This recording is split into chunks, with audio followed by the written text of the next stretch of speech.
తిరుపతిలో కూటమి నేతలు బరితెగించారు. ప్రలోభాలకు ఒత్తిళ్లకు గురికాకుండా ప్రజాస్వామ్యయుతంగా ఓటు వేయడానికి వెళుతున్న వైఎస్ఆర్సీపీ కార్పొరేటర్లపై దాడి చేశారు. బస్సులో వెళుతున్న వైఎస్ఆర్సీపీ కార్పొరేటర్లే టార్గెట్గా దాడికి పాల్పడ్డారు. వైఎస్ఆర్సీపీ కార్పొరేటర్లు వెళుతున్న బస్సు అద్దాలు ధ్వంసం చేశారు. వైఎస్ఆర్సీపీ నేతలపైన టీడీపీ జనసేన గూండాలు దాడికి పాల్పడ్డారు. అంతటితో ఆగని విజువల్స్ కవర్ చేస్తున్న సాక్షి రిపోర్టర్ కెమెరామన్ పై కూడా టీడీపీ జనసేన గూండాలు దాడి చేశారు. ఈ దాడిని వైఎస్ఆర్సీపీ తీవ్రంగా ఖండించింది. ఇదే అంశానికి సంబంధించి ఓవరాల్ అప్డేట్స్ అందించడానికి మా ప్రతినిధి సతీష్ జాయిన్ అవుతున్నారు. సతీష్, ఎలా చూడాలి? గతంలో ఇప్పుడు లడ్డు అంశంపై విష ప్రచారం చేశారు, ఆ తర్వాత తొక్కిసలాట ఘటన జోడు చేసుకుంది, ఇప్పుడేమో కార్పొరేటర్లపై దాడి జరిగింది. అసలు తిరుపతిలో ఏం జరుగుతుంది ఈ కూటమి ఏలుబడిలో?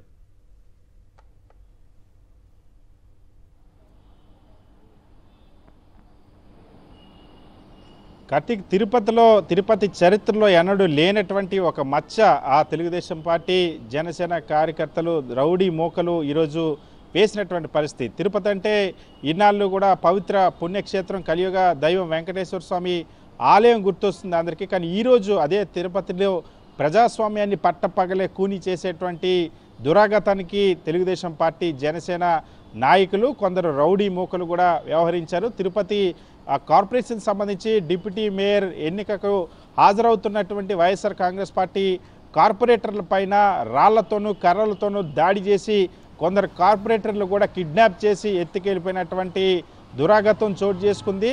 పోలీసుల సమక్షంలోనే పట్టపగలే గత 4 రోజులుగా ఆ రెచ్చిపోతున్నటువంటి తెలుగుదేశం పార్టీ జనసేనకు సంబంధించినటువంటి నాయకులు, కొందరు రౌడీ మోకలు ఇవాళ మరింత విశృంఖలంగా ప్రజాస్వామ్యాన్ని పట్టపగలే కూనీ చేసేటువంటి ధోరణిలో ఆ తిరుపతిలో వైఎస్ఆర్ కాంగ్రెస్ పార్టీకి సంబంధించినటువంటి కార్పొరేటర్లు ఎవరైతే తమ ఓటు హక్కును రాజ్యాంగబద్ధంగా కల్పించినటువంటి ఓటు హక్కును వినియోగించుకోవడం కోసం, డిప్యూటీ మేయర్ ఎన్నికల్లో ఓటు హక్కును వినియోగించుకోవడం కోసం వెళ్తున్నటువంటి వైఎస్ఆర్ కాంగ్రెస్ పార్టీ కార్పొరేటర్ల పైన దాడి చేశారు. ఆ బస్సులో ఎవరైతే దళిత ఎంపీ గురుమూర్తి ఉన్నారో, అదేవిధంగా ఒక బీసీ ఆ మేయర్ ఉన్నారు, తిరుపతికి సంబంధించినటువంటి మేయర్ శిరీష, అదేవిధంగా మరొక బీసీ ఎమ్మెల్సీ ఉన్నారు. అదే బస్సులో ఎస్సీకి సంబంధించి సామాజిక వర్గానికి సంబంధించినటువంటి కార్పొరేటర్లు ఉన్నారు. వీళ్ళందరిపైన కూడా తెలుగుదేశం పార్టీకి సంబంధించినటువంటి కొందరు ఆ అల్లరి మూకలు, రౌడీ మూకలు, దాదాపుగా తెలుగుదేశం జనసేన పార్టీకి సంబంధించిన వాళ్ళు 400 నుండి 500 మంది వచ్చి రాళ్లతో దాడి చేశారు, కర్రలతో కొట్టారు, కొందరిని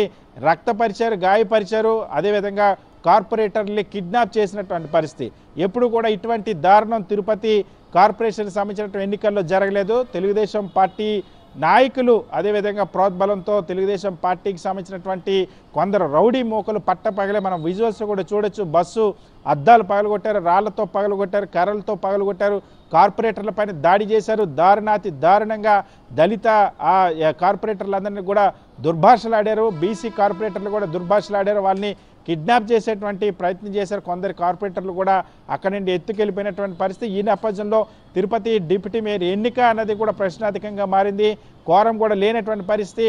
వైఎస్ఆర్ కాంగ్రెస్ పార్టీకి సంబంధించినటువంటి కార్పొరేటర్లు కూడా ఎవరైతే కిడ్నాప్ చేసినటువంటి కార్పొరేటర్లు కూడా విడుదల చేసేంత వరకు కూడా ఎన్నికల్లో మేము బాగా పాల్గొనే అంశాన్ని చాలా స్పష్టంగా మేయర్ అదేవిధంగా తిరుపతి ఎంపీ కూడా ప్రకటించారు. సో గత 4 రోజుల నుండి కూడా తిరుపతిలో ఒక యుద్ధ వాతావరణాన్ని, ఉద్రిక్త వాతావరణాన్ని ఉద్దేశపూర్వకంగా తెలుగుదేశం పార్టీ జనసేనకు సంబంధించినటువంటి నాయకులు, అక్కడ ఉన్నటువంటి స్థానిక ఎమ్మెల్యే జనసేన ఎమ్మెల్యే అరణ్య శ్రీనివాసులు, అదేవిధంగా తెలుగుదేశం పార్టీకి సంబంధించినటువంటి నాయకులు కూడా వైఎస్ఆర్ కాంగ్రెస్ పార్టీకి సంబంధించినటువంటి కార్పొరేటర్ల ఇళ్లపైన కూలగొట్టేటువంటి ప్రయత్నం చేస్తూ ఉన్నారు, వాళ్ళపైన దాడి చేసేటువంటి ప్రయత్నం. నిన్న రాత్రి నుండి కూడా వైఎస్ఆర్ కాంగ్రెస్ పార్టీ కార్పొరేటర్లు ఎవరైతే ఎక్కడైతే ఉన్నారో ఆ హోటల్ పైన నిర్బంధించేటువంటి ప్రయత్నం చేశారు, అక్కడ కూడా దాడికి ప్రయత్నం చేశారు. మళ్ళీ వాళ్ళ అక్కడ బయలుదేరి వచ్చిన తర్వాత వైఎస్ఆర్ కాంగ్రెస్ పార్టీ కార్పొరేటర్లు ఏదైతే సెనేట్ హాల్కి వస్తున్నారో డిప్యూటీ మేయర్ ఎన్నికల్లో ఓటు హక్కు వినియోగించుకోవడానికి వస్తున్నటువంటి నేపథ్యంలో ఆ కార్పొరేటర్ల పైన దాడికి పాల్పడ్డారు. కర్రలతో దాడి చేశారు, రాళ్లతో దాడి చేశారు,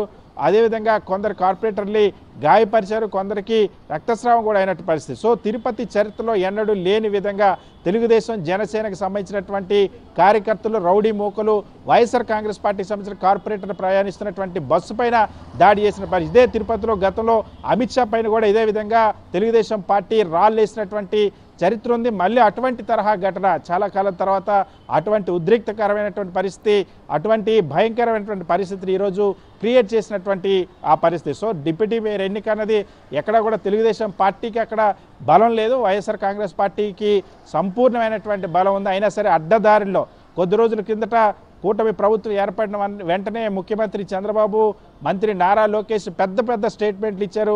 మేము వైఎస్ఆర్ కాంగ్రెస్ పార్టీ నుండి గెలిచిన వాళ్ళు ఎవరిని కూడా మేము తీసుకోం, వైఎస్ఆర్ కాంగ్రెస్ పార్టీకి సంబంధించిన ప్రతినిధులు ఎవరు మాకు అవసరం లేదని స్టేట్మెంట్లు ఇచ్చారు. కానీ ఇవాళ రాష్ట్ర వ్యాప్తంగా జరుగుతున్నటువంటి డిప్యూటీ మేయర్, అదేవిధంగా municipal chairman, municipal vice chairman ఎన్నికలన్నింటిలో కూడా వైఎస్ఆర్ కాంగ్రెస్ పార్టీ గుర్తుపైన వైఎస్ జగన్మోహన్ రెడ్డి ఇచ్చినటువంటి బీఫామ్ పైన ఎన్నికైనటువంటి కౌన్సిలర్లు, కార్పొరేటర్లు వీళ్ళందరినీ కూడా ప్రలోభ పెడుతూ బెదిరించి వాళ్ళ ఇళ్లపైన దాడులు చేస్తూ వాళ్ళు బ్లాక్మెయిల్ చేస్తూ లోపరుచుకుంటున్నటువంటి పరిస్థితి ఉంది. సో ఇది చాలా స్పష్టంగా ఇక్కడ ప్రజాస్వామ్యాన్ని అపహాస్యం చేసేలా ఏ విధంగా వ్యవహరిస్తోంది తెలుగుదేశం పార్టీ అనే విషయం తిరుపతి ఎన్నికల్లో అర్థమైంది. ఇంతటి ఉద్రిక్తత అన్నది, ఇంతటి దారుణమైన భౌతిక దాడి ఏకంగా కార్పొరేటర్లు ప్రయాణిస్తున్నటువంటి బస్సు పైనే దాడి చేయడం, వాళ్ళని గాయపరచడం, మహిళలు ఉన్నారు, దళితులు ఉన్నారు, అదేవిధంగా ఎంపీ ఉన్నారు, దళిత ఎంపీ ఉన్నారు, అక్కడ మేయర్ ఉన్నారు అదే బస్సులో. వీళ్ళందరినీ పైన కూడా దాడి చేసి రాళ్లతోని కర్రలతో కూడా దాడి చేయడమే కాకుండా పబ్లిక్గానే ఎట్టి పరిస్థితుల్లో కూడా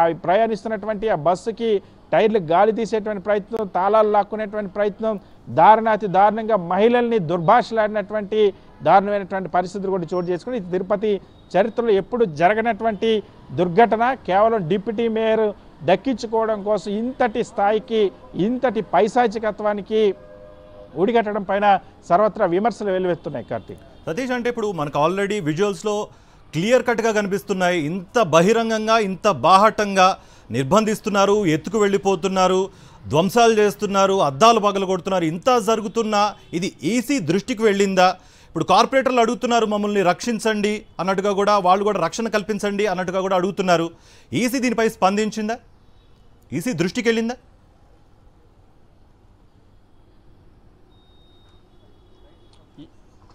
ఇప్పటి వరకు ఎన్నికల కమిషన్ దీనిపైన స్పందించలేదు. దీనికి సంబంధించి రాష్ట్ర ఎన్నికల కమిషన్ ఎటువంటి నిర్ణయం తీసుకుంటుందన్న అంశం చూడాలి. వైఎస్ఆర్ కాంగ్రెస్ పార్టీ అయితే ఇప్పటికే ఈ అంశానికి సంబంధించి ఏదైతే ఇక్కడ జరిగినటువంటి దాడి, ఎన్నికలు జరగకుండా అడ్డుకునేటువంటి ప్రయత్నం, ఎన్నికని విధ్వంసం సృష్టించేటువంటి ప్రయత్నం అధికార పార్టీనే, తెలుగుదేశం పార్టీకి సంబంధించిన నాయకులు, రౌడీ మోకలు బహిరంగంగా నడి రోడ్డు పైన పట్టపగల బస్సు పైన రాళ్లతో, కర్రలతో దాడి చేశారు. ఈ అంశాన్ని ఎన్నికల కమిషన్ దృష్టికి వైఎస్ఆర్ కాంగ్రెస్ పార్టీ తీసుకెళ్లింది. అయితే ఇప్పటివరకు ఇంత జరుగుతున్న ఈ రాష్ట్ర డీజీపీ ఇప్పటివరకు స్పందించలేదు. అక్కడ ఉన్నటువంటి పోలీస్ అధికారులు ఇంకా స్పందించడం లేదు. ఈ దాడికి సంబంధించిన పాల్పడిన వాళ్ళు విజువల్స్లో పబ్లిక్గా కనిపిస్తున్నా సరే వాళ్ళని ఎవరిని కూడా అరెస్టు చేసేటువంటి ప్రయత్నం చేయలేదు. మరొక వైపు బాధ్యత కలిగినటువంటి తిరుమల క్షేత్రం, తిరుపతి క్షేత్రాన్ని, ఎంత విశిష్టమైనటువంటి తిరుపతి క్షేత్రంలో తమ పార్టీకి సంబంధించిన వాళ్ళే ఇంతటి దురాగతానికి, ఇంతటి అరాచకానికి ఒడిగడుతుంటే సాక్షాత్తు తెలుగుదేశం పార్టీ అధ్యక్షుడు కానీ, ఈ రాష్ట్ర ముఖ్యమంత్రి చంద్రబాబు కానీ, అదేవిధంగా ఆ జిల్లాకు అదేవిధంగా జనసేన పార్టీకి సంబంధించినటువంటి అధ్యక్షుడు పవన్ కళ్యాణ్ కానీ ఎవరు కూడా ఈ ప్రజాస్వామ్యాన్ని ఇంత పబ్లిక్గా కూని చేస్తే ఈ ఘటనని కూడా ఎక్కడ కూడా ఖండించకపోవడం అనేది, అసలు డిప్యూటీ మేయర్ ఎన్నికల్లో ఈ స్థాయికి ఎందుకు దిగజారిపోవాల్సిన పరిస్థితి వచ్చింది, ఎందుకు ఇంతటి విధ్వంసం సృష్టించిన దానికి సంబంధించి ఎవరు అధికార పార్టీ నుండి కూడా స్పందిస్తున్నటువంటి పరిస్థితి. సో ఒకవైపు పగలే ఆ అరాచకాన్ని సృష్టించడం అనేది, ఏ విధంగా రెడ్ బుక్ రాజ్యాంగం అనేది తిరుపతిలో విధ్వంసం సృష్టిస్తుంది అన్నది అంశం ఈరోజు మరొకసారి రుజువైంది. బహిరంగంగా బరి తెగించి తెలుగుదేశం పార్టీకి సంబంధించినటువంటి నాయకులు కానీ, కొందరు రౌడీ మూకలు కానీ ఈ విధంగా వైఎస్ఆర్ కాంగ్రెస్ పార్టీకి సంబంధించినటువంటి కార్పొరేటర్లపైన, ఓటు వేయడానికి వెళ్తున్నటువంటి కార్పొరేటర్లపైన దీనికి సంబంధించి దీన్ని నివారించాల్సినటువంటి పోలీసులు కూడా అక్కడ వైఫల్యం చెందడం, పోలీసులు ముందస్తుగా ఇటువంటి చర్యలు తీసుకోకపోవడం, ఈ దాడి జరగకుండా నివారించకపోవడం అని అటు ఎన్నికల కమిషన్, అదేవిధంగా మరొక వైపు పోలీసు యంత్రాంగం కూడా వైఫల్యం చెందిందని చెప్పొచ్చు. దీన్నైతే వైఎస్ఆర్ కాంగ్రెస్ పార్టీ ఖచ్చితంగా దీనిపైన న్యాయ పోరాటాన్ని కూడా సిద్ధమవుతుంది. దీనిపైన హైకోర్టును కూడా ఆశ్రయించబోతుంది. ఇంకొక వైపు ఎన్నికల కమిషన్ కూడా ఇప్పటికే ఫిర్యాదు చేసిన పరిస్థితి. కార్తీక్, సతీష్, అంటే ఒకటే వినిపిస్తోంది కార్పొరేటర్ల నుంచి, పోలీసులు ప్రేక్షక పాత్ర పోషిస్తున్నారు, ఎవరైతే దాడులు చేస్తున్నారో వాళ్ళకే రక్షణ కల్పిస్తున్నారు అన్నట్టుగా కూడా కార్పొరేటర్లు చెప్తున్న పరిస్థితి కనిపిస్తోంది. దీనిపై పోలీస్ శాఖ లేకపోతే ఎస్పీ ఏమైనా స్పందించారా?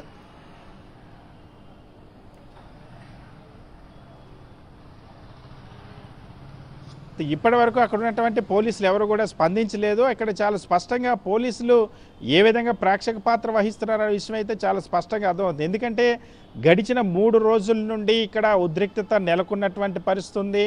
అక్కడ ఉన్నటువంటి వైఎస్ఆర్ కాంగ్రెస్ పార్టీ కార్పొరేటర్ల ఇళ్లపైన కూడా దాడులకు వెళ్ళారు. సో ఆ దాడులు చేసేటప్పుడు ఇక్కడ ఇటువంటి ఉద్రిక్తత జరుగుతుందన్న విషయం తెలుసుకున్నప్పుడు ముందుగానే భద్రతా చర్యలు చేపట్టాల్సినప్పుడు కూడా చేపట్టకపోవడం అన్నది పోలీస్ వైఫల్యం కూడా మనం భావించవచ్చు. కార్తీక్. రైట్ సతీష్.